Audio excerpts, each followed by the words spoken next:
Bismillahirrahmanirrahim. Assalamualaikum warahmatullahi wabarakatuh. Selamat pagi teman-teman. Perkenalkan, nama saya Eli Hamidah, mahasiswi PGMI semester 5 Universitas Nahdlatul Ulama Indonesia. Baiklah, pada kesempatan kali ini saya ingin mengajak teman-teman untuk belajar bersama mengenai proses terbentuknya tata surya.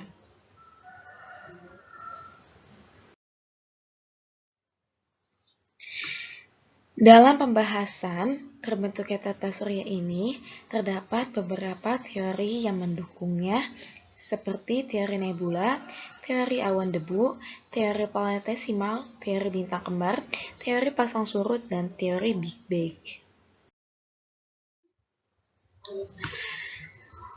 Pembahasan yang pertama, kita akan belajar atau mengetahui tentang teori nebula.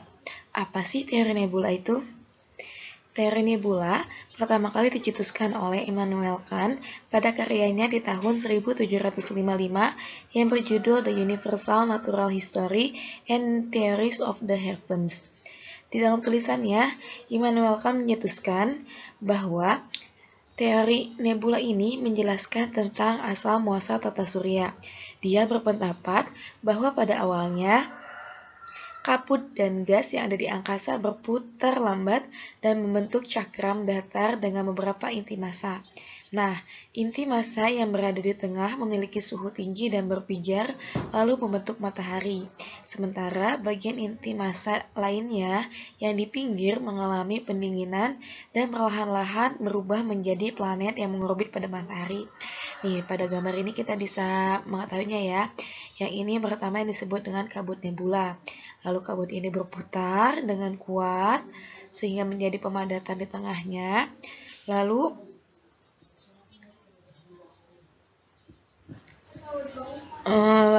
di bagian tengah terbentuk matahari, yang di pinggirnya terbentuk planet-planet. Setelah itu planet terus berputar dan membentuk orbit yang mengelilingi matahari, dan akhirnya terbentuklah tata surya kita ini.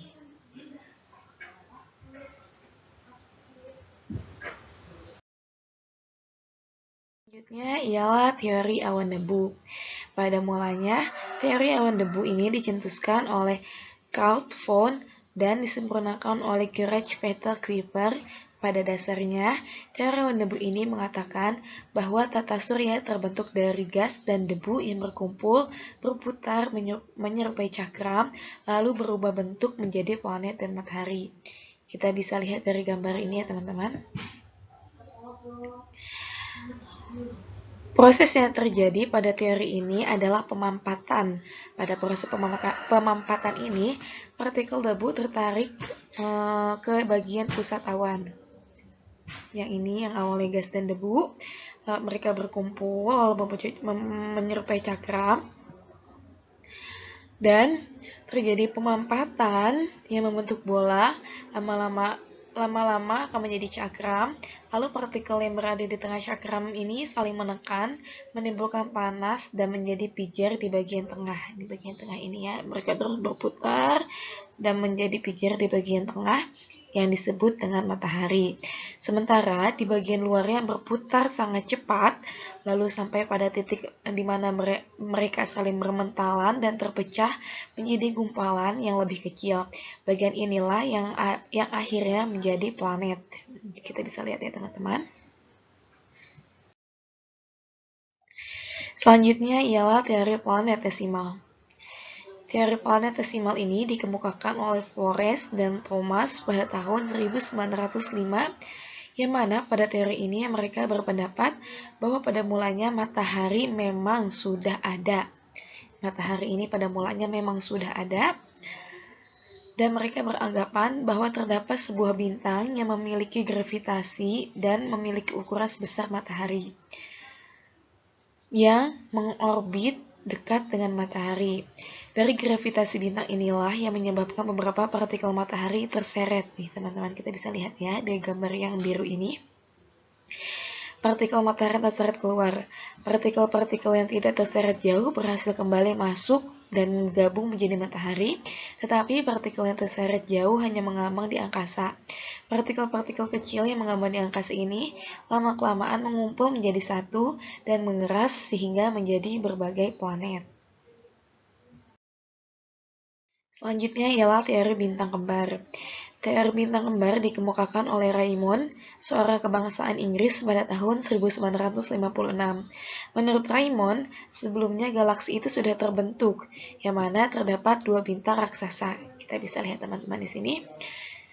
Terdapat dua bintang raksasa ya, disebut juga sebagai matahari di luar angkasa. Salah satu dari dua bintang raksasa ini berbenturan dengan bintang yang ketiga.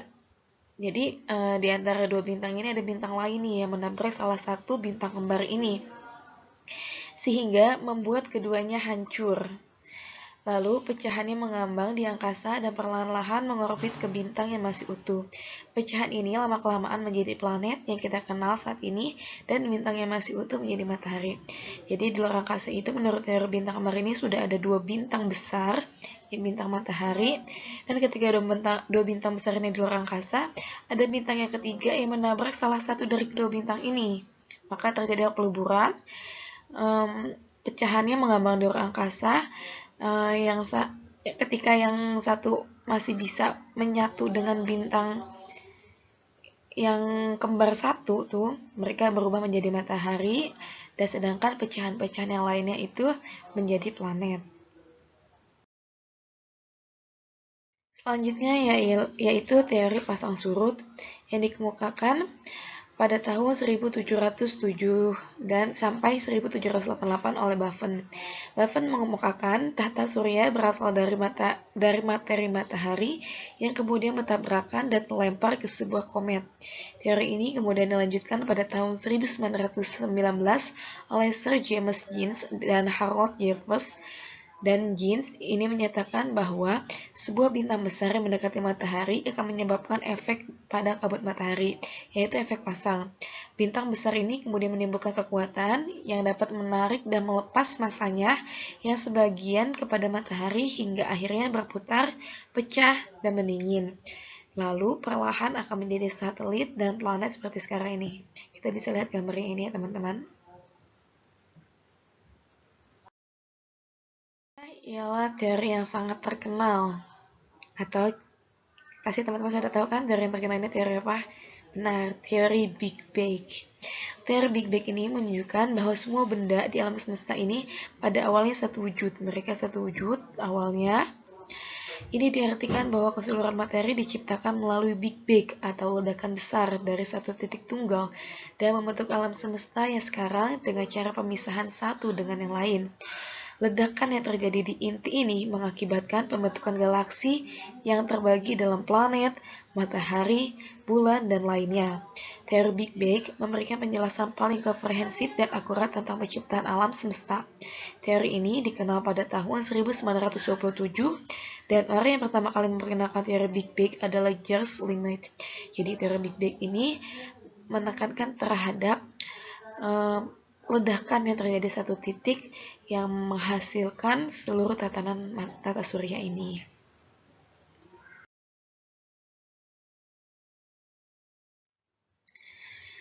Baiklah teman-teman, mungkin cukup sekian dari saya. Semoga apa yang saya sampaikan bermanfaat. Terima kasih telah ingin belajar bersama.